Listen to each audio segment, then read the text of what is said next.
Shalom, Bapak, Ibu, dan Saudara yang terkasih di dalam Tuhan.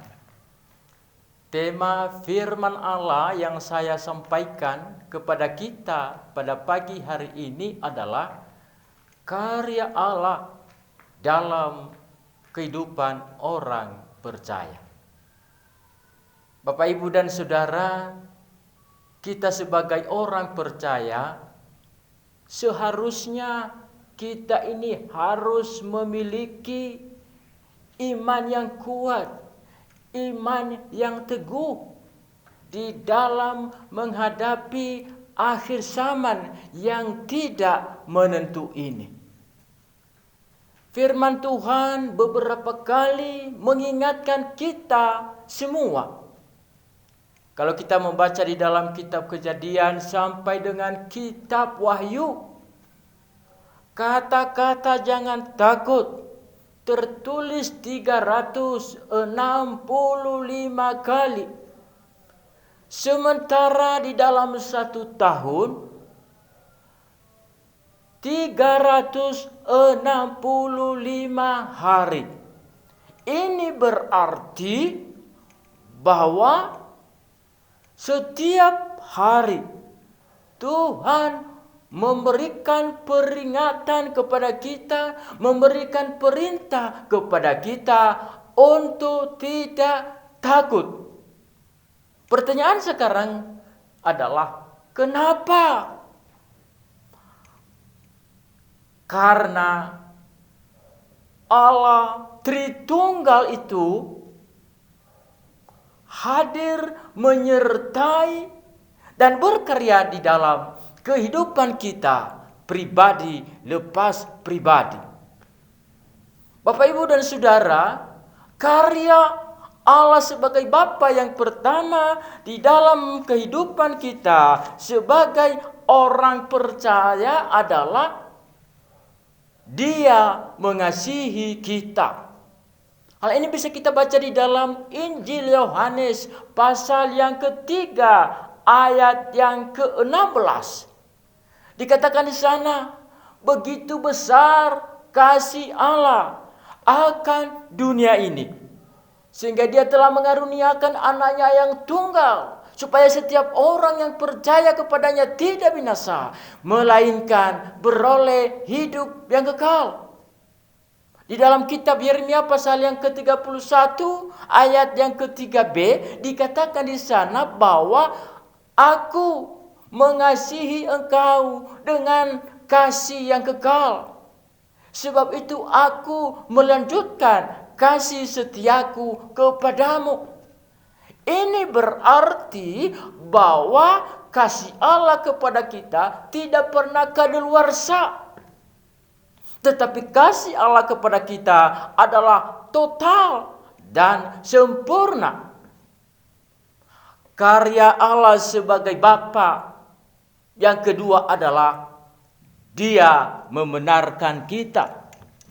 Hal ini bisa kita baca di dalam Roma pasal yang ke-8 ayat yang ke-33 dikatakan, siapakah yang akan menggugat orang-orang pilihan Allah yang membenarkannya? Siapakah yang akan menghukum mereka? Artinya bahwa kita ini sebagai anak-anak Allah, kita dituduh, kita disalahkan, tetapi kita tidak perlu ragu karena Allah Bapa pasti mengasihi kita. Yang ketiga, karya Allah sebagai Bapa kepada kita adalah Dia berpihak kepada kita. Dasar firman Tuhan kita baca di dalam kitab Roma pasal yang ke-8 ayat yang ke-31 dikatakan, sebab itu apakah yang akan kita katakan tentang semuanya itu?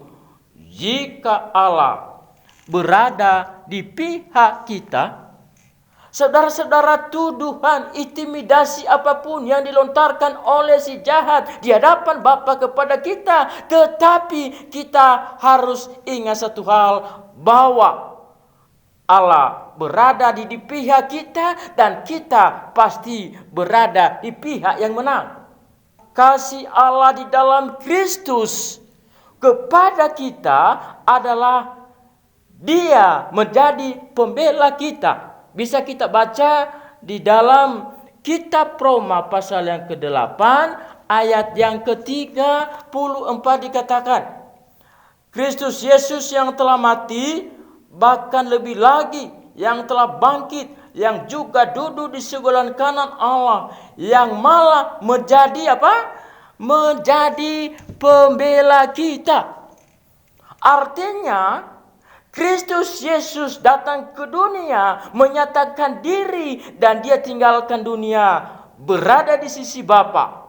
Tujuannya adalah untuk membela kita sebagai orang percaya, karena tuduhan kita disalahkan oleh si jahat. Tetapi sekali lagi saya katakan, Tuhan Yesus menjadi pembela kita. Karya Allah di dalam Kristus sebagai pengantara. Bisa kita baca di dalam kitab Ibrani, di sana Ibrani pasal yang ke-7 ayat yang ke-25b dikatakan bahwa keselamatan yang Allah nyatakan kepada kita adalah sempurna. Tetapi Dia juga sebagai pengantara antara Allah dan manusia. Kita sudah tahu bahwa ketika manusia pertama jatuh di dalam dosa, maka hubungan Allah dengan manusia sudah terputus. Untuk bisa rekonsiliasi kembali, maka Kristus menjadi pendamai untuk kita. Dan yang ketiga adalah Kristus menjadi pendoa syafaat kepada kita. Bisa kita baca di dalam Yohanes pasal yang ke-17 ayat yang ke-9 dan ayat yang ke-10. Dikatakan di sana bahwa aku berdoa untuk mereka, bukan berdoa untuk dunia.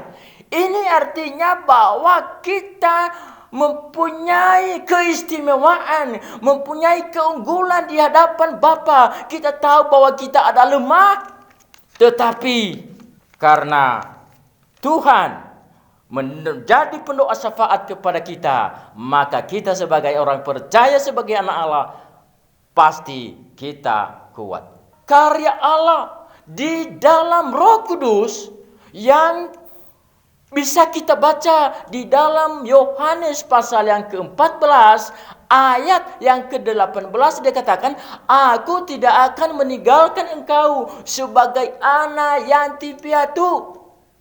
Di dalam Yohanes pasal yang ke-14 ayat yang ke-16 dikatakan, aku menyertai engkau sampai selama-lamanya.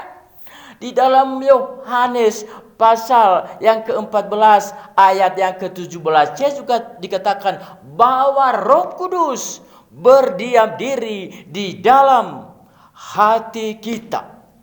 Bapak, Ibu, dan Saudara yang terkasih di dalam Tuhan, apa yang kita takuti di dalam situasi akhir zaman pada saat ini, Tuhan bekerja bersama di dalam Allah Tritunggal untuk menguatkan kita, untuk memberkati kita, dan untuk menolong kita. Amin. Mari kita doa. Tuhan, terima kasih Engkau telah berfirman kepada kami. Engkau menyapa kami lewat firman Allah pada pagi hari ini, dan itulah yang menguatkan kami dari sekarang ke depan sampai selama-lamanya. Amin. Ku angkat tangan menyembahmu, ku tinggikan namamu. Kau Allah hadir dalam